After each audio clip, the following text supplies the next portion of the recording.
હવે કોઈ પણ પાવર સબ સર્કિટમાં કુલ ભાર 300 વોટ અને પોઈન્ટની સંખ્યા 2 કરતાં વધવી જોઈએ નહીં. બરાબર છે. આ કોમન રૂલ છે વાયરિંગનો કે કોઈ પણ પાવર સબ સર્કિટ તમે ડિસાઇડ કરો એનો ટોટલ લોડ 3000 વોટથી વધવો જોઈએ નહીં.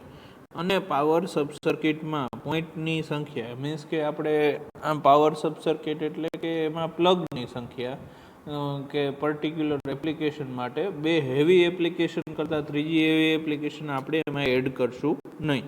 બરાબર છે. કોઈ પણ power sub circuit maximum 2 plug વાળી જ તમે જોઈ છે. 15 એમ્પિયરની 2 પ્લગ કરતાં વધારે સબ સર્કિટ હજી તમે જોઈ હશે નહીં. બરાબર છે. તો આ 11મો રૂલ હતો. હવે 12મો રૂલ જોવા જઈએ ને મિત્રો, તો કે દરેક સબ સર્કિટમાંથી પૂરો પ્રવાહ વહે અને ત્યારે તેના છેલ્લા પોઈન્ટ ઉપરના વોલ્ટેજનું મૂલ્ય સપ્લાય વોલ્ટેજના મૂલ્ય કરતાં 3% કરતાં વધે નહીં. તે પ્રમાણે વાયરની સાઇઝ નક્કી કરવી. હવે આપણે વાયરની સાઇઝ કઈ રીતે નક્કી કરવી?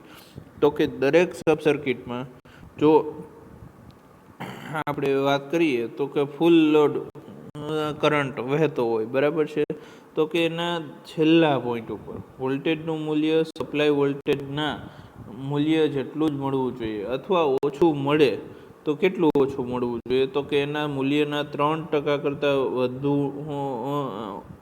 એના ઓછું ન હોવું જોઈએ. એ પ્રમાણે આપણે સાઇઝ નક્કી કરવાની છે. બરાબર છે. હવે દરેક ફ્યુઝની કેપેસિટી, એના પછી આપણે આવીએ ફ્યુઝ ઉપર. દરેક વ્યક્તિના દરેક વસ્તુના રૂલ હોય. તો ફ્યુઝનો રૂલ હશે દરેક ફ્યુઝની કેપેસિટી તેની ક્ષમતા દ્વારા રચાયેલી સર્કિટમાં વપરાયેલા ઓછામાં ઓછી સાઇઝના ફ્યુઝ.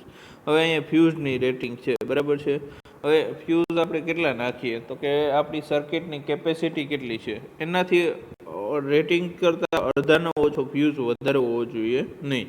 કોઈ પણ સબ સર્કિટમાં ફ્યુઝ 5 એમ્પિયરથી ઓછી ક્ષમતાવાળો ન હોવો જોઈએ. એટલે મિનિમમ તમે 5 એમ્પિયરની ક્ષમતા વાળો ફ્યુઝ રાખી શકો. બરાબર છે. હવે એના પછીનો મિત્રો જોજો, કોઈ પણ મકાનનો લોડ 6 કિલોવોટથી વધારે હોય તો 3 ફેઝ 4 વાયર સપ્લાય લેવો જોઈએ. અને 3 ફેઝ 4 વાયર સપ્લાય લેવો જોઈએ અને ફેઝમાં ભારનું યોગ્ય બેલેન્સિંગ કરવું જોઈએ. બેલેન્સિંગ મતલબ અહીંયા RYB નો મતલબ છે. કોઈ પણ મકાનનો લોડ હોય એ 6 કિલોવોટ સુધી આપણે મકાનનો લોડ ગણી શકીએ. મકાનનો લોડ સિંગલ ફેઝ 6 કિલોવોટ સુધી મળે. બરાબર છે.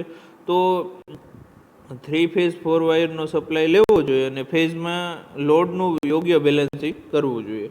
હવે વાયરિંગમાં વાયરની સાઇઝ ટેબલ નંબરમાં 3.1માં બતાવ્યા છે, આપણે પછી જોઈ લઈશું.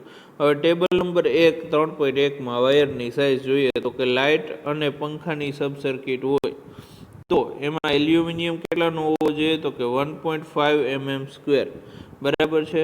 લાઇટ અને પંખાની સબ સર્કિટમાં જો તમે એલ્યુમિનિયમ વાયર વાપરો તો એની સાઇઝ કેટલી હોવી જોઈએ? 1.5 mm². હવે કોપરની સર્કિટ વાપરો, કોપરનો વાયર, તો 1.0 mm². અને કરંટ કેપેસિટી એની કેટલી હોવી જોઈએ? 10 એમ્પિયરની કરંટ કેપેસિટી હોવી જોઈએ. હવે અર્થ વાયર સાઇઝ એની કેટલી હોવી જોઈએ? તો કે કરંટ કેપેસિટી 10 એમ્પિયર, કોપર હોય તો 1 એમ્પિયરનો 1 mm²નો, અને એલ્યુમિનિયમ હોય તો 1.5 mm²નો હોવો જોઈએ. અને એની અર્થ વાયરની સાઇઝ કેટલી હોવી જોઈએ? 8/14 SWG. SWG આપણે આગળ જોઈ લીધું. બરાબર છે. હવે તમારી પાવર સબ સર્કિટ હોય એટલે કે 15 એમ્પિયરની મિનિમમ હોય તો એનું રેટિંગ કેટલું હોવું જોઈએ? પાવર સબ સર્કિટમાં એનું રેટિંગ કેટલું હોવું જોઈએ? 2.5 mm². ક્યારે? કે જો તમે એલ્યુમિનિયમનો કંડક્ટર યુઝ કરો તો. કોપરનો કંડક્ટર યુઝ કરો તો એનું ક્ષેત્રફળ કેટલું હોવું જોઈએ? અહીંયા વાયરના ક્ષેત્રફળની વાત થાય છે. મીન્સ કે વાહક એટલે કંડક્ટર. ઇન્સ્યુલેશન આમાં આવતું નથી. બરાબર છે. હવે એની કરંટ કેરિંગ કેપેસિટી કેટલા એમ્પિયરની? 15 એમ્પિયરની. અર્થ વાયરની સાઇઝ 8/14 SWG. હવે પછી આપણે જોઈએ 3 પિન 15 એમ્પિયર સોકેટ. હવે રસોડા માટે સ્પેશિયલ સોકેટ જો તમારે ડિઝાઇન કરવું હોય, એટલે રસોડામાં કિચન વેર બધું આવી જાય. બરાબર છે. તો એની એની એલ્યુમિનિયમની સાઇઝ કેટલી હોવી જોઈએ? 4.0 mm², બરાબર છે. કોપરના વાયરની સાઇઝ કેટલી હોવી જોઈએ? 2.5 mm². કરંટ કેરિંગ કેપેસિટી કેટલી હોવી જોઈએ? 20 એમ્પિયરની કરંટ કેરિંગ કેપેસિટી હોવી જોઈએ. જરૂર છે આપણે 15 એમ્પિયરની, 3 પિન 15 એમ્પિયરના સોકેટ માટે, પરંતુ આપણે એમાં વાયર કયો યુઝ કરશું? તો કે 20 એમ્પિયરની કેપેસિટી કરંટ કેપેસિટી હશે, 2.5 mm² કોપરનો અથવા 4.0 mm² એલ્યુમિનિયમનો વાયર યુઝ કરશો. જો તમે ઇલેક્ટ્રિશિયન હો ને તમારે આખા ઘરનું વાયરિંગ કરવાનું હોય તો આ ટેબલ પ્રમાણે તમારે વાયર મગાવવાના થાય, બરાબર છે. હવે એના પછીની વાત કરીએ તો આપણે 3 પિન 15 એમ્પિયર સોકેટમાં પાવર માટે, બાથરૂમમાં અથવા એર કન્ડિશન રેફ્રિજરેટર માટે એલ્યુમિનિયમની સાઇઝ કેટલી હોવી જોઈએ? 6 mm². એલ્યુમિનિયમનો વાયર જો યુઝ કરીએ તો ક્યાં ક્યાં? તો કે એસી યુઝ કરીએ, બાથરૂમમાં રેફ્રિજરેટર યુઝ કરીએ, હીટર યુઝ કરીએ, ગીઝર યુઝ કરીએ, એના માટેની સાઇઝ કેટલી હોવી જોઈએ? તો કે 6 mm² અથવા 4.0 mm². એની કરંટ કેરિંગ કેપેસિટી કેટલી હોવી જોઈએ? 28 એમ્પિયરની એની કરંટ કેરિંગ કેપેસિટી હોવી જોઈએ. તો આ ટેબલ ઉપરથી મિત્રો શું નક્કી કરી શકો તમે? તો કે વાયરની સાઇઝ. અહીંયા વાયર એટલે વાહક, કંડક્ટરની સાઇઝ અને એના આડછેદનું ક્ષેત્રફળ તમે નક્કી કરી શકો છો, બરાબર છે. આના આડછેદનું ક્ષેત્રફળ નક્કી થઈ જાય પછી હવે એસ્ટિમેશન કરવું, તો એસ્ટિમેશનના પગથિયા કયા કયા છે? Steps for estimation. પહેલું, બરાબર છે, તો મકાનનો વિદ્યુત સ્થાપનનો વિન્યાસ એટલે કે લેઆઉટ ફોર ડોમેસ્ટિક વાયરિંગ. કોઈ પણ મકાન હોય, આર્કિટેક્ટ હોય, ઇલેક્ટ્રિકલ એન્જિનિયર સાથે મસલત એટલે કે વાતચીત કરીને મકાનના પ્લાનમાં પોઈન્ટની જગ્યાએ, હવે તમારે કોઈ પણ પ્લાન હોય, ઇલેક્ટ્રિશિયન પાસે ઇલેક્ટ્રિફિકેશન કરાવતા હોય તો એન્જિનિયર કે આર્કિટેક્ટ દ્વારા એને યોગ્ય દિશા માર્ગદર્શન અને દિશા મળે કે આટલી જગ્યાએ આટલા પોઈન્ટ, આટલા સર્વિસ કનેક્શન, આટલી સંખ્યા નક્કીમાં આ વસ્તુ કરવાની છે. એ પ્રમાણે આપણા ઇલેક્ટ્રિશિયન શું કરશે? તો કે પ્લમ્બિંગ કામ કરે, બરાબર છે. હવે પ્લમ્બિંગ કામ એટલે કે મકાનનું કાચું કામકાજ હોય, પ્લાસ્ટર થયા પહેલાં વાયરિંગના કામમાં દિવાલમાં સિરીઝ મારવી કે વાયર નાખવા, પછી એમાં કન્ડ્યુટ નાખવા ને એ બધું કામ કરશે. અને લાસ્ટમાં આપણે વાત કરીએ તો એમાં કન્ડ્યુટ નખાઈ જાય પછી તો કે વાયર નાખવા પડે, બરાબર છે. અને આ સર્વિસ કનેક્શનની અનુકૂળતા ધ્યાનમાં રાખીને નક્કી કરવું. સર્વિસ કનેક્શન સપોઝ તમારે ગેટની એન્ટ્રી લેફ્ટ સાઈડ છે અને તમે રાઈટ સાઈડ તમે મેઇન ડિસ્ટ્રીબ્યુશન બોર્ડ નાખો તો અલગ અલગ લાગે ને, કે તમારું મીટર અહીંયા છે ને ડિસ્ટ્રીબ્યુશન બોર્ડ વાં છે, એટલે સર્વિસ કનેક્શન કઈ જગ્યાએ આવશે? ત્યાં તમારું મીટર લાગશે, એની બાજુમાં તમારો મેઇન સ્વિચ બોર્ડ, એની બાજુમાં તમારો ડિસ્ટ્રીબ્યુશન બોર્ડ લગાડવાનો રહેશે, બરાબર છે. આ મકાનનો વિદ્યુત પ્રસ્થાપનનો વિન્યાસ કરવો. વિન્યાસ એટલે લેઆઉટ, બરાબર છે. હવે ખૂબ જ અગત્યનું અને ખૂબ જ મહત્વનું સ્ટેપ એટલે કે વીજ ભારની ગણતરી, બરાબર છે. વીજ ભારની ગણતરી, ઇલેક્ટ્રિકલ લોડ કેલ્ક્યુલેશન. બહુ અગત્યનું વસ્તુ છે. તમે લોડનું કેલ્ક્યુલેશન તમારા ઘરે કરવાનું છે. આ તમારું હોમવર્ક છે, બરાબર છે. હોમવર્કમાં તમારી ઘરે આ લોડનું કેલ્ક્યુલેશન કરવાનું છે. વીજભારની ગણતરી કઈ રીતે કરી શકાય? આનું કેલ્ક્યુલેશન છે ઇલેક્ટ્રિકલ લોડ કેલ્ક્યુલેશન. મકાનના પ્લાન અને પોઈન્ટની સંખ્યા ઉપરથી તેના લોડની ગણતરી કરવી. મકાનનો પ્લાન હોય, પ્લાનમાં કંઈક લોડ અલગ હોય અને પોઈન્ટની સંખ્યા હોય, એની ગણતરી કરવી. અને લોડની ગણતરીમાં નીચે મુજબ ધારણા કરી શકાય. હવે લાઇટ પોઈન્ટ છે તો કે બલ્બનું એનું રેટિંગ કેટલું રાખવાનું? તો કે 60 વોટ. ફિક્સ જ હોય કે એક લેમ્પનું રેટિંગ કેટલું? 60 વોટ. હવે સિંગલ પંખાના પોઈન્ટ કેટલું રેટિંગ? 60 વોટ. પ્લગ સોકેટ કેટલું રેટિંગ? 5 એમ્પિયરનો પ્લગ સોકેટ હોય તો એનું રેટિંગ કેટલું? 100. આ વસ્તુ યાદ રાખવાની છે, MCQમાં પૂછાઈ શકે. હું એક્ઝામમાં પૂછવાનો છું એ તમને કહી દઉં, બરાબર છે. એટલે આ રેટિંગ તમારે ખાસ યાદ રાખવાના છે, બરાબર છે. અને વારંવાર પ્રેક્ટિસ કરશો એટલે આવડી જશે. વાયરિંગની વારંવાર પ્રેક્ટિસ કરશો એટલે આ વસ્તુ આવડી જશે. લાઇટ પોઈન્ટ છે તો 60 વોટના હોઈ શકે, બરાબર છે. સીલિંગ પંખાની પોઈન્ટ કેટલા? 60 વોટના, બરાબર છે. પ્લગનો સોકેટ 5 એમ્પિયરનો છે તો એના રેટિંગ કેટલા? 100 વોટ. પ્લગનો સોકેટ 15 એમ્પિયરનો છે તો એના રેટિંગ કેટલા? 1000 વોટ. હવે ફ્લુરોસન્ટ ટ્યુબ કેટલા રેટિંગની છે? તો કે 0.6 ની એની લંબાઈ છે. ફ્લુરોસન્ટ ટ્યુબ એટલે ઘરની ટ્યુબલાઇટ. ઘરની ટ્યુબલાઇટ નાની ટ્યુબલાઇટ, અડધા મીટરની ટ્યુબલાઇટ અંદાજે કહી શકો. 0.6 મીટર એની લંબાઈ હોય તો એના વોટ કેટલા હોય? તો કે 20 વોટ, બરાબર છે. ફ્લુરોસન્ટ ટ્યુબના વોટ કેટલા? તો કે 20 વોટ. ફ્લુરોસન્ટ ટ્યુબ મોટી 1.2 મીટર એની લંબાઈ હોય તો એના વોટ કેટલા હોય? 40 વોટ.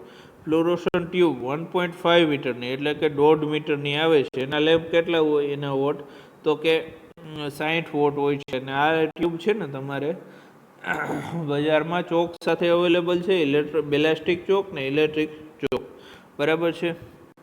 તો આ થઈ ગઈ ફ્લુરોસન્ટ ટ્યુબની વાત. હવે CFL ટ્યુબની વાત કરીએ તો એ કેટલા વોટની હોય? 5 વોટની હોય, 11 વોટની હોય, 28 વોટની હોય અને 36 વોટની હોઈ શકે, બરાબર છે. CFLના વેરિએશનમાં આવે, બરાબર છે. CFL ફ્લુરોસન્ટ લેમ્પ, બરાબર છે. હવે સીનું ફૂલ ફોર્મ તમારે કહેવાનું છે CLF. અહીંયા CLF લખ્યું, CFL આવે, બરાબર છે. હવે આના પછીનું લેટેસ્ટ આવી ગયું છે, આપણે યુઝ કરીએ છીએ એ LED છે, બરાબર છે. LEDની ક્ષમતા કેટલા વોટની હોય છે? 9 વોટની હોય છે, ઓછામાં ઓછી. 9, 14, 20, 25, 22 આ તમે અલગ અલગ રેટિંગ પ્રમાણે અલગ અલગ કંપની હવે પોતાની રીતે બનાવે છે. 9 વોટની હોય તો 9 LED હશે એમાં, બરાબર છે. અને એ તમે ખોલી અને ઓપરેશન પણ કરી શકો. પછી હવે આપણે વાયરની પસંદગી કઈ રીતે કરવી? આપણે વોલ્ટેજ નક્કી કરી લીધા. વાયરની પસંદગી કઈ રીતે કરવી? તો વાયરની પસંદગીમાં શું હશે? ઇન્સ્યુલેટેડ વાયર અને કેબલ મિકેનિકલ દ્રષ્ટિએ લઘુત્તમ સાઇઝનો હોવો જોઈએ. ઇન્સ્યુલેશન વાળો હોવો જોઈએ, ઇન્સ્યુલેટેડ વાયર હોવો જોઈએ અને કેબલ મિકેનિકલ દ્રષ્ટિએ એટલે કે એના કદની દ્રષ્ટિએ એની સાઇઝ કેટલી હોવી જોઈએ? મિનિમમ સાઇઝ હોવી જોઈએ, બરાબર છે. હવે બીજું, વોલ્ટેજ ડ્રોપ ક્ષમ્ય હદ કરતાં વધી જવો જોઈએ નહીં. વોલ્ટેજ ડ્રોપની કેપેસિટી એની લિમિટ કરતાં એટલે કે લિમિટ હોય કે ±5 વોટ, 10 ±10%, કે એની લિમિટ કરતાં એનો વોલ્ટેજ ડ્રોપ વધવો ન જોઈએ. વોલ્ટેજ ડ્રોપ ન વધારવો હોય તો શું કહેવાનું? ઓછા રેઝિસ્ટન્સનો વાયર રાખવાનો. ઓછા રેઝિસ્ટન્સ એટલે કે R = ρl/A, બરાબર છે. ρl/A. તો ρl એને આડછેદનું ક્ષેત્રફળ જોવાનું હશે ને એની લંબાઈ જોવાની હશે, બરાબર છે. એટલે વોલ્ટેજ ડ્રોપમાં V = IR થાય ને, V = I/R થશે.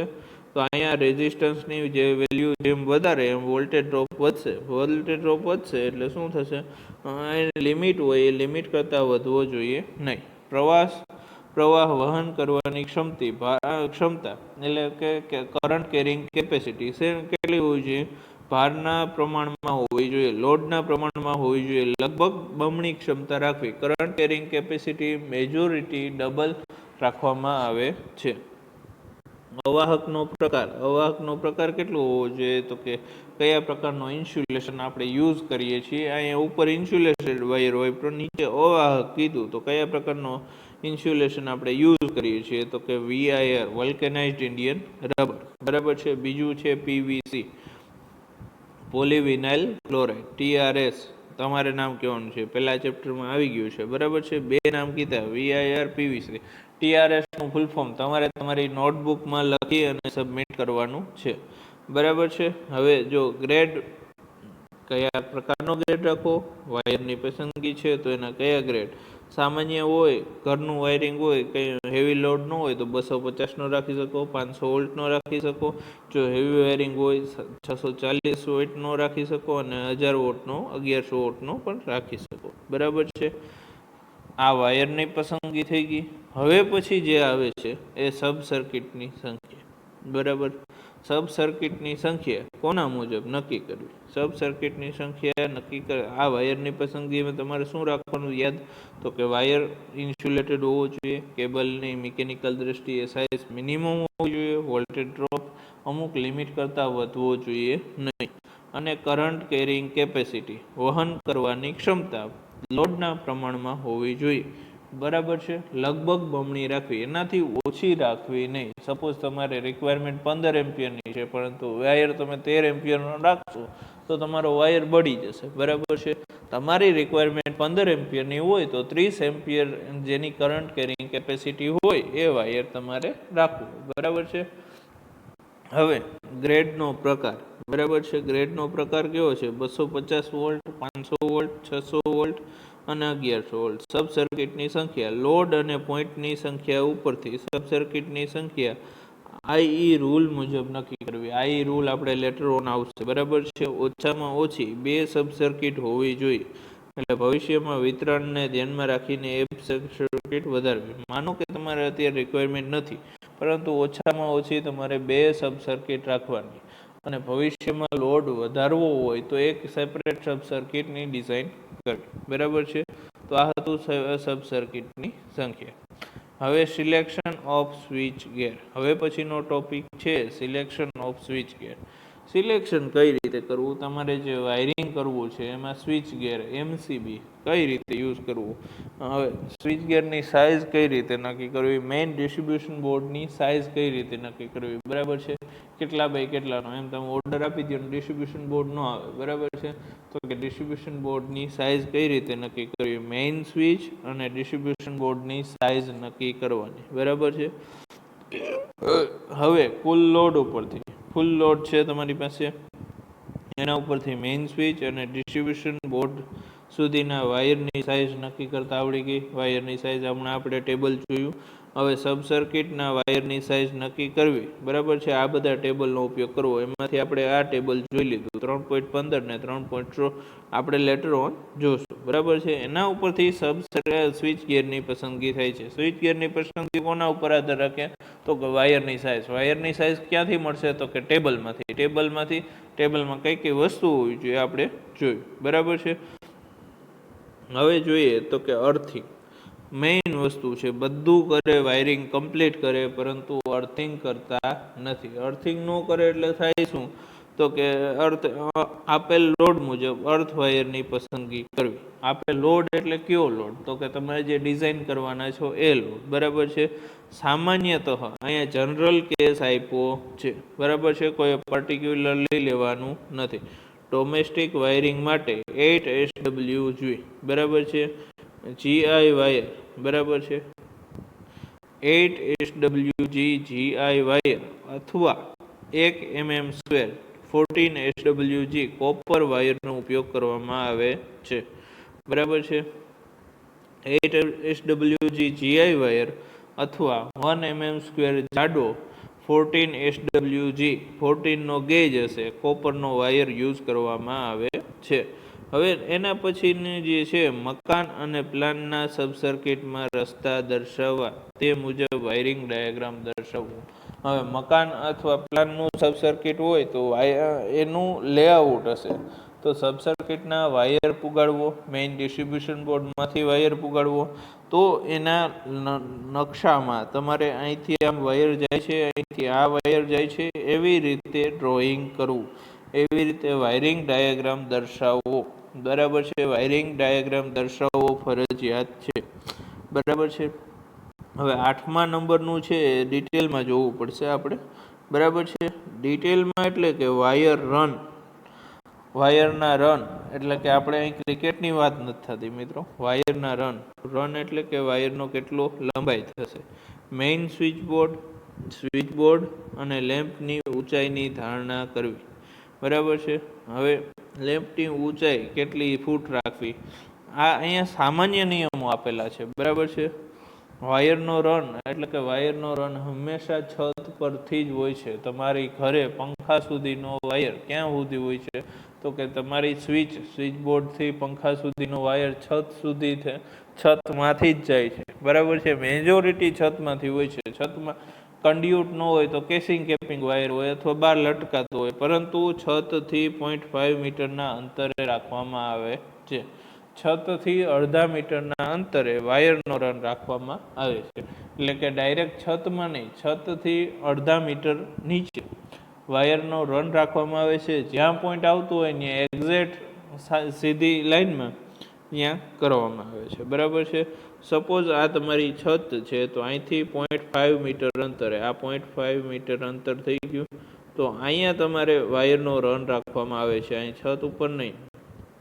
સપોઝ તમારે પંખો અહીંયા ફિટ કરવો છે, આ તમારું ફેનનું લોકેશન છે, એમ કહું કે આ તમારું ફેનનું લોકેશન, તો વાયર ક્યાં જશે?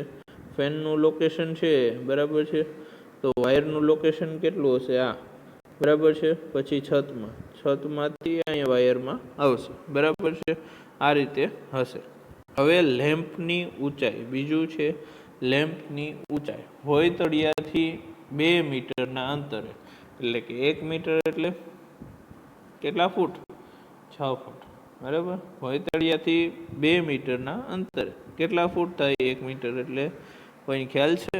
નહીં. લેન્ટરની ઊંચાઈ આપણે મેજોરિટી રાખીએ છીએ. લેમ્પની ઊંચાઈ ભોંયતળિયાથી લેન્ટરની 2 મીટર ઊંચાઈ રાખીએ છીએ. એટલે કે તમારી જમીનથી ભોંયતળિયું એટલે ફ્લોરથી 2 મીટર ઊંચાઈએ તમારે લેમ્પની ઊંચાઈ રાખવાની. 2 મીટર ઊંચાઈ રાખો એટલે સામાન્ય રીતે તમે ઊભા એને અટકી શકો નહીં, બરાબર છે.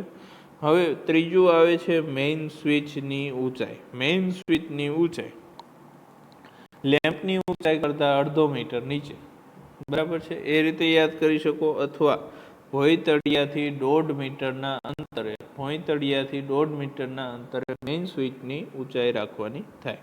હવે સ્વિચ બોર્ડની ઊંચાઈ. સ્વિચ બોર્ડની ઊંચાઈ એનાથી નીચું આવવાનું. સ્વિચ બોર્ડ એક્સેસિબલ હોવો જોઈએ આપણને, તો કે ભોંયતળિયાથી 1.3 મીટરના અંતરે, બરાબર છે. પંખાની ઊંચાઈ, તો કે ભોંયતળિયાથી સૌથી ઊંચો કે જ્યાં તમારો હાથ ન પૂગી શકે, 2.5 મીટરની ઊંચાઈ, બરાબર છે. આ વસ્તુ યાદ રાખવાની થાય. તમારું ડિસ્ટન્સ ભોંયતળિયાથી છે, એટલે કે ફ્લોર ઉપરથી છે કે સીલિંગ પરથી, બરાબર છે. આ વસ્તુ વાયરિંગ કરતી વખતે ખાસ ધ્યાનમાં રાખજો, બરાબર છે. હવે એના પછી છે 9મો સ્ટેપ, તો કે મકાનનું પ્લાન હોય, વાયરિંગ ડાયાગ્રામ અને ઊંચાઈની ધારણાનો ઉપયોગ કરી હવે કયા પ્રકારનું વાયરિંગ કરવું? બેટન કરવું, કેસિંગ કેપિંગ કરવું, કંડ્યુટ કરવું અને વાયરની લંબાઈ અને તેને લગતા એકબીજાના ફિટિંગનો જથ્થો નક્કી કરવો અને તેમાં 10થી 20% જથ્થો નુકસાનીનો ઉમેરવો. તમે ફિક્સ કરી દીધું, આટલી સંખ્યામાં જોશે, આટલી લંબાઈમાં જોશે, પરંતુ જે તમારે એસ્ટિમેટ આવે એના કરતાં 10થી 20% વધારે મગાવવો. કારણ કે આ કામ એવું છે કે બગડવાના ચાન્સીસ વધારે છે. અર્થ વાયરની લંબાઈ નક્કી કરવી. અર્થિંગ કરીએ તો એની વાયરની લંબાઈ કેટલી થાય એ નક્કી કરશો, બરાબર છે. હવે મકાનના પ્લાન અને વાયરિંગ ડાયાગ્રામ ઉપરથી, મકાનનો પ્લાન હશે તમારી પાસે, વાયરિંગ ડાયાગ્રામ હશે, તો વાયરિંગ ડાયાગ્રામ ઉપરથી કેટલી સ્વિચ જોશે, કેટલા પ્લગ જોશે, લેમ્પ હોય તો હોલ્ડર જોશે, બીજા માલસામાનની ગણતરી કરવી, બરાબર છે. આ કરી દો. ઉપરનું 9 અને આ 9 અને 11 કેટલું જોશે, શું જોશે એનું આકારણી પત્રક એટલે ક્વોન્ટિટી ટેબલ નક્કી કરવું. અનુક્રમ નંબર, પછી અહીંયા લાઇટ, ફેન, સ્વિચ, આ તે, બરાબર છે. એકમ એટલે કે કેટલી ક્વોન્ટિટીમાં જોશે, બરાબર, કેટલો જથ્થો, પછી એના એકના ભાવ કેટલા, પર પીસ કેટલા ભાવ પડે, એની ટોટલ કિંમત કેટલી, અને જો કંઈ સ્પેશિયલ નોંધ હોય તો આ રીતે એનું ટેબલ તૈયાર કરવાનું થાય. પછીનું ઇલેક્ટ્રિકલનું કામ, મેઇન પૈસા, વાયરિંગના પ્રકાર મુજબ પોઈન્ટ દીઠ કિંમતની ગણતરી કરવી, મજૂરીની કિંમત સ્વીકારવી અને તે પોઈન્ટ માટે ગણતરી નીચે મુજબ લઈ શકાય. એ આપણે આવતા લેક્ચરમાં જોઈશું, બરાબર છે.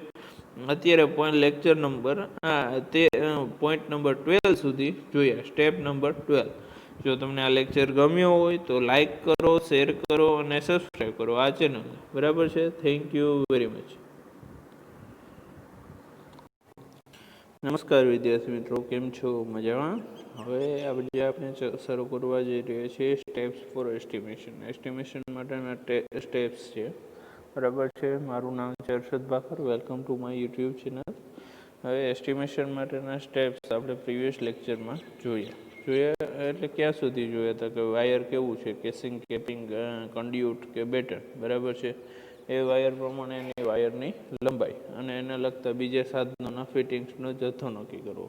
તેમાં 10 કે 20% નુકસાનનું ઉમેરવી, બરાબર. અર્થ વાયરની પછી લંબાઈ નક્કી કરવાની, મકાન પ્લાન અને વાયરિંગ ડાયાગ્રામ ઉપરથી પ્લગ, સોકેટ અને હોલ્ડર એ બધા સામાનની ગણતરી કરવી, બરાબર છે. હવે એ સામાનની ગણતરી કરીને આપણે મૂકવાની છે. આ ટેબલ આપણે કાલે ડિટેલમાં જોઈ લીધું. હવે લાસ્ટ વાયરિંગના પ્રકાર મુજબ પોઈન્ટ દીઠ કિંમત ગણવાની. એક પોઈન્ટની આટલી કિંમત, તો ટોટલ વાયરિંગ કયો પ્રકાર છે, એના કેટલા પોઈન્ટ છે, એટલે એ પ્રમાણે મજૂરીની ગણતરી કરવી. એ આપણે આગળના સ્ટેપમાં જોઈશું, બરાબર છે. વાયરિંગના પોઈન્ટ દીઠ કે કેટલા, એક પોઈન્ટ દીઠ કેટલી ગણી મજૂરી ચૂકવવી એ નક્કી કરવું, બરાબર. તે પોઈન્ટ માટેની ગણતરીની કિંમતો નીચે મુજબ લઈ શકાય. તો કે જોઈ લઈએ પહેલું કે લાઇટ, પંખો અને ટ્યુબલાઇટ માટે. લાઇટ, પંખા અને ટ્યુબલાઇટ માટે જો પોઈન્ટની ગણતરી કરવાની હોય તો એક લાઇટ માટે 1 પોઈન્ટ, એક પંખા માટે 1 પોઈન્ટ અને એક ટ્યુબલાઇટ માટે 1 પોઈન્ટ. દરેક માટે 1 પોઈન્ટ મજૂરી એની ગણતરીમાં આવશે, બરાબર છે. મજૂરીની ગણતરી આ રીતે થશે.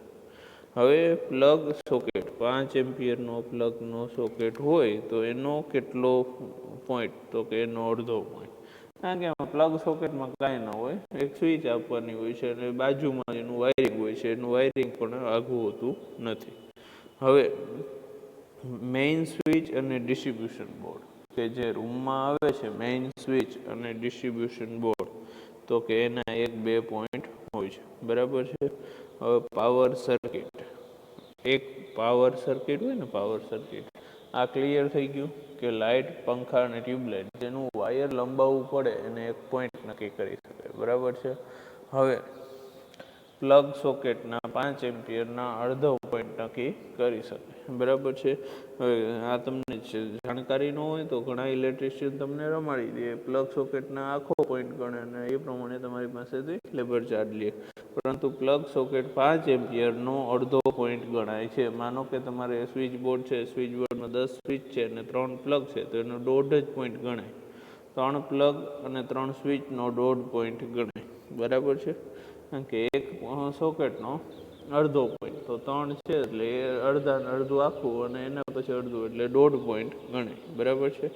હવે મેઇન સ્વિચ અને ડિસ્ટ્રીબ્યુશન બોર્ડ, હવે એ આપણા રેટિંગ ઉપર નક્કી કરે કે મેઇન સ્વિચ અને ડિસ્ટ્રીબ્યુશન બોર્ડના કઈ રીતે ગણવું. મેઇન સ્વિચ અને distribution board single phase wiring હશે તો 1 હશે, અને હેવી વાયરિંગ હોય તો આપણે 2 પોઈન્ટ ગણી શકીએ, બરાબર છે.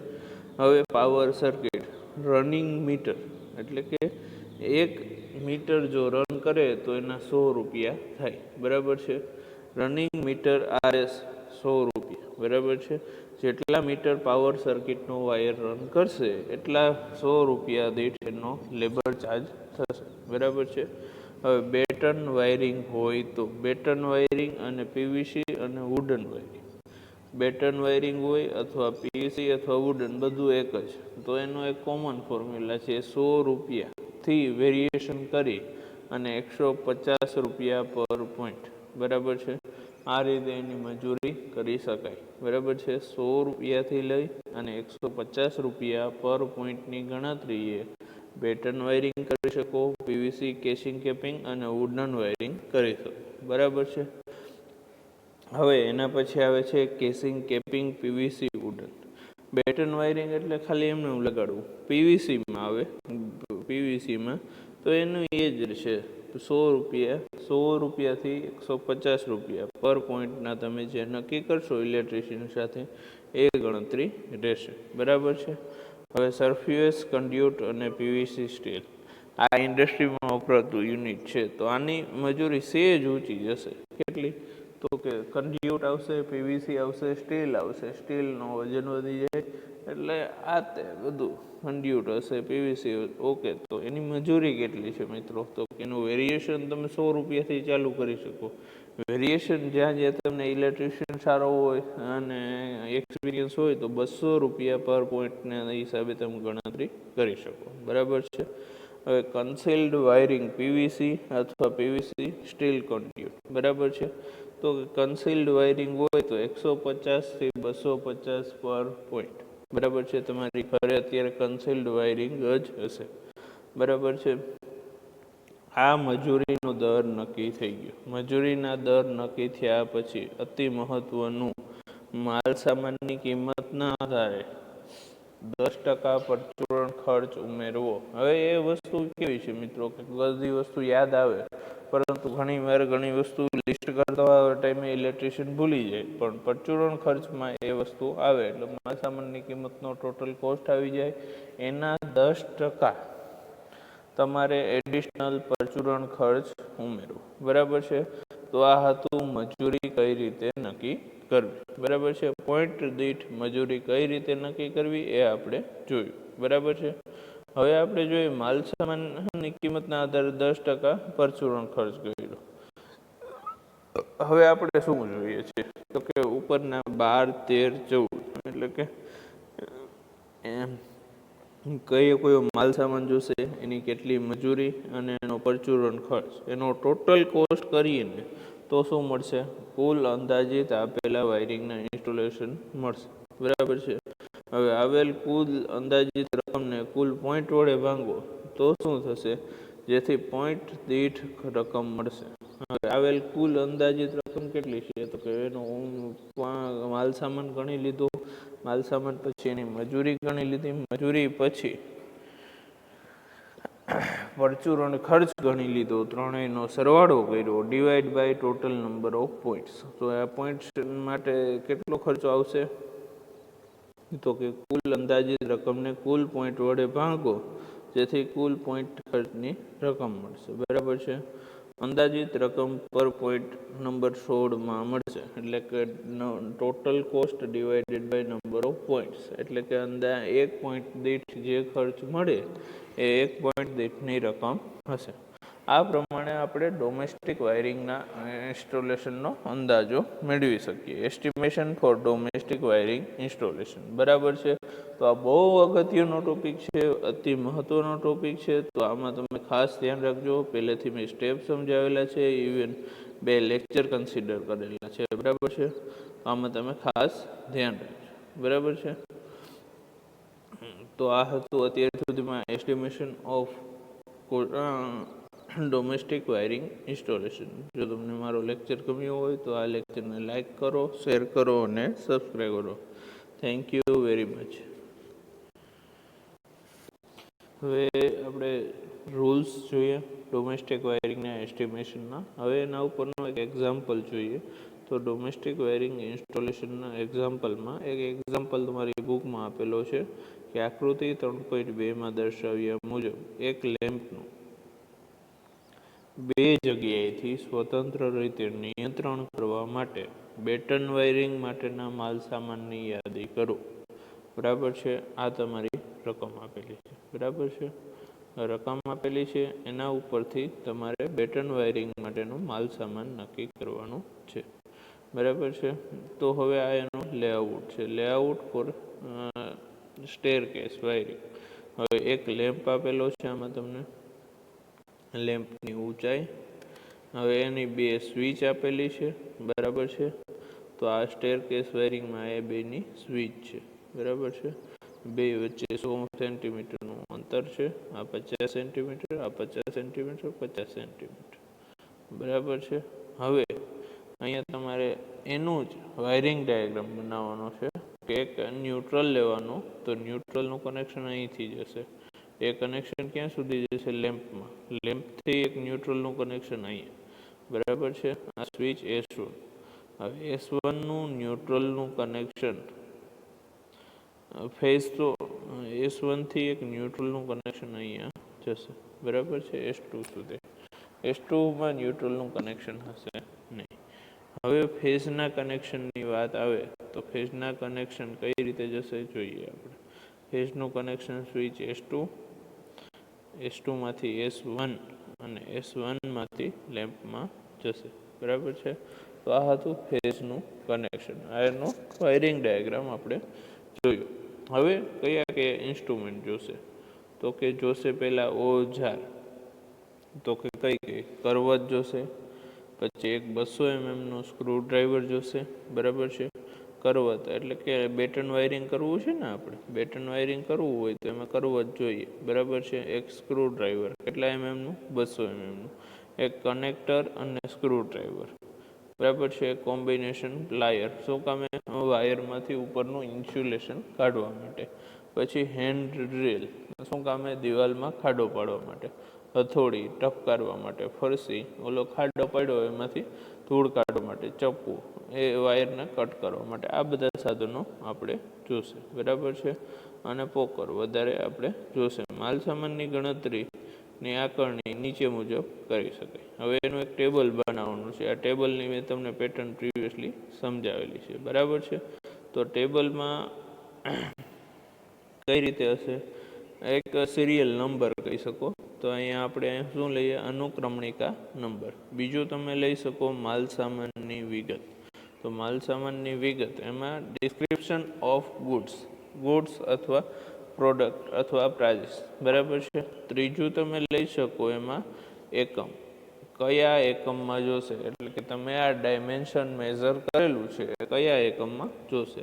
એનો જથ્થો શું છે, કે એની ક્વોન્ટિટી શું છે, બરાબર છે. એનું ભાવપત્રક, એનો એક એકમ દીઠ એના કેટલા રૂપિયા છે, કેટલા પૈસા છે, એ વસ્તુ જોશે, બરાબર છે. પછી એનું પાછું એકમ, બરાબર છે, કે એક એકમ દીઠ છે તો એના એકમમાં અને એના કુલ પૈસા. આ રીતે તમારે એક આકારણી પત્રક એટલે એસ્ટિમેટ તૈયાર કરવાનું રહેશે, બરાબર છે. આ એસ્ટિમેટ ઉપરથી તમારે ડિસ્ક્રિપ્શન આપવાનું રહેશે. ડિસ્ક્રિપ્શન એટલે કે તમારા ઇન્સ્ટોલેશનમાં કઈ કઈ વસ્તુ જોશે અને ક્યારે ક્યારે જોશે, બરાબર છે. એ ડિસ્ક્રિપ્શન ઉપરથી તમારે આ વસ્તુનું નોંધ લેવાની રહેશે. હવે કેવું વાયરિંગ કીધું છે મિત્રો, આપણને ટીક વુડ બેટન કીધું છે, તો એ કેટલા બાય કેટલા નું આવશે, 30 બાય 30 બરાબર છે. 13 બાય 13 નું ટીક વુડ બેટન વાયરિંગ આવશે. કેટલા મીટર, તો કે 1 મીટર. એનો એકમ જથ્થો કંઈ નથી, 13 બાય 13 નું એક ટીક વુડ બેટન જોવાનું છે. એનું શું છે યુનિટ, તો કે મીટર. કેટલા મીટર જોશે, 3 મીટર. 1 મીટર દીઠ એનો ભાવ 3 મીટર જોશે. 1 મીટર દીઠ એનો ભાવ કેટલો છે, 15 રૂપિયા. તો કેટલું જોશે, 100 મીટર જોશે, બરાબર છે. તો એની કુલ કિંમત કેટલા થશે, 45 રૂપિયા, બરાબર છે. હવે બીજું, double PVC single core aluminium wire શેમાં જોશે, મીટરમાં. કેટલો જોશે, 9 મીટર જોશે. 1 મીટરનો ભાવ કેટલો, તો 500. 100 મીટર જોશે, બરાબર છે. તેના 45 રૂપિયા થશે, બરાબર છે. હવે બેટન હોલ્ડર બેકેલાઇટ એટલે કે જે આપણે વાયર લેમ્પ ફિટ કરવાનો છે એનું હોલ્ડર, કેટલાનું ડિસ્ક્રિપ્શન છે, 230 વોલ્ટ અને 5 એમ્પિયરનું ડિસ્ક્રિપ્શન છે, બરાબર છે. કેટલા નંગ જોશે, 1 નંગ. એનો એકનો ભાવ શું છે, તો કે 25 રૂપિયા. નંગ દીઠ ભાવ છે એટલે ડાયરેક્ટ 25 રૂપિયા થશે, બરાબર છે. આ 3 સમજાઈ ગયું. હવે two way switch single pole bakelite tumbler, એટલે કે ટુ વે સ્વિચનું એક બેકેલાઇટનું ટબલર જોઈએ છે, 5 એમ્પિયર અને 230 વોલ્ટનું. આ કેટલી જોશે સ્વિચ, આપણે 2 જગ્યાએથી ઓપરેટ કરવી છે એટલે 2 સ્વિચ આપણે જોશે, બરાબર છે. હવે કેટલા, એક એકમ દીઠ ભાવ છે 25 રૂપિયા ભાવ છે, તો 1 એકમ દીઠ 25 જોઈએ તો 2 એકમના કેટલા થશે, 50 રૂપિયા થશે, બરાબર છે. આ two way switch single pole bakelite tumbler છે, બરાબર છે. આ 50 રૂપિયા આ એનો ટોટલ કોસ્ટ થશે, બરાબર. હવે જો તમે જોવા જાઓ આગળ એસ્ટિમેશનમાં, તો એક વુડન બ્લોક જોશે, લાકડાનો બ્લોક 3 નંગ જોશે. 15 રૂપિયા ભાવ છે એક નંગનો, તો 3ના કેટલા થશે, 45 રૂપિયા. કારણ કે લાકડાની અંદર આપણે ફિટ કરવાનું છે ને, દિવાલમાં ખાંચી પાડી લાકડું ફિટ કરવાનું છે. 3 બ્લોક શા માટે જોશે, તો કે એક હોલ્ડર રાખીએ ત્યાં વુડન બ્લોક જોશે, 2 સ્વિચ રાખીએ ત્યાં વુડન બ્લોક જોશે. એટલે વુડન બ્લોક એટલે કે સ્વિચની જે જગ્યાએ ફિટ કરવાની હોય તે, બરાબર છે. એની જોઈન્ટિંગની ક્લિપો હવે એને જોઈન્ટ કરવાની ક્લિપો તો કે 38 mm ને એક 25 mm. 38 mm કેટલી ક્લિપ જોશે? 4. અને 25 mm તો કે 20. 4 શા માટે? તો કે જ્યાંથી આપણે જોઈન્ટિંગ 38 mm જ્યાંથી આપણે વાયરિંગનું કનેક્શન લઈએ એ જે વાયર છે જાડો હોય જોઈન્ટિંગની ક્લિપ, બરાબર, બેટન વાયરિંગ કીધું છે, બરાબર છે. તો કે ₹1 ભાવ છે. 4 હોય તો એ જ ભાવ છે, 38 mm હોય તો એ જ ભાવ છે, અને 1 mm નંગ દીઠ ભાવ છે તો કેટલા જોશે? તો કે ₹4 અને ₹20, બરાબર છે. ક્લિયર? હવે એક એક નંગ આપણે જોઈશે. વાયર નેલ એટલે કે ખીલીઓ કેટલા mmની? 12 mmની. 70 SWG 25 ગ્રામ ખીલીઓ જોશે, બરાબર. 100 કિલોગ્રામ એટલે 25 ગ્રામ જોશે, એટલે 100 કિલોના 25 ગ્રામ, ₹100ની 100 ગ્રામની ₹25 થાય તો આપણે કેટલી જોશે? 25 ગ્રામ જોશે એટલે એના ₹2.50, બરાબર છે. હવે લાકડામાં લગાવેલા સ્ક્રૂ એને શું કહેવામાં આવે છે? Wood screw. વુડ સ્ક્રૂ કેટલા જોશે? 12 mm ના 5, 12 mm બાય 5, 3 નંગ જોશે. તો એ 3 નંગ, બરાબર, નંગ પ્રમાણે ભાવ છે તો કેટલા થશે? 80. એટલે કુલ 100 નંગના 80 થાય તો 1 mm નું કેટલું છે? તો 1 નંગના 2.5, બરાબર છે. તો 20 mm ના 5 જોશે. નંગ કેટલા? નંગ દીઠ ભાવ હોય છે એનો 1 નંગનો ભાવ 4, તો 100 નંગના ₹4 હોય તો એ ₹4 જોશે, બરાબર છે. 31 mm ના 8 જોઈએ, બરાબર છે. કેટલા નંગ દીઠ ભાવ હોય? ₹6 ભાવ છે, પરંતુ 200 નંગ ₹200 ભાવ છે. 100 નંગના ₹12, બરાબર છે. 200 ના 6 તો 100 ના 12, બરાબર. હવે 50 mm ને 8, બરાબર છે, નંગ દીઠ છે. આ સ્ક્રૂ છે. સ્ક્રૂમાં તમને બહુ ખબર ના પડે, કારણ કે જ્યારે રિયલમાં જુઓ ને ત્યારે જ ખબર પડશે. હવે આ બધાનો કોસ્ટિંગ જોઈએ તો કે આ બધાનું કોસ્ટિંગ જોયું. હવે પરચુરણ સામાન તો કે આ બધાનું 10% લેખે ₹100 ગયું.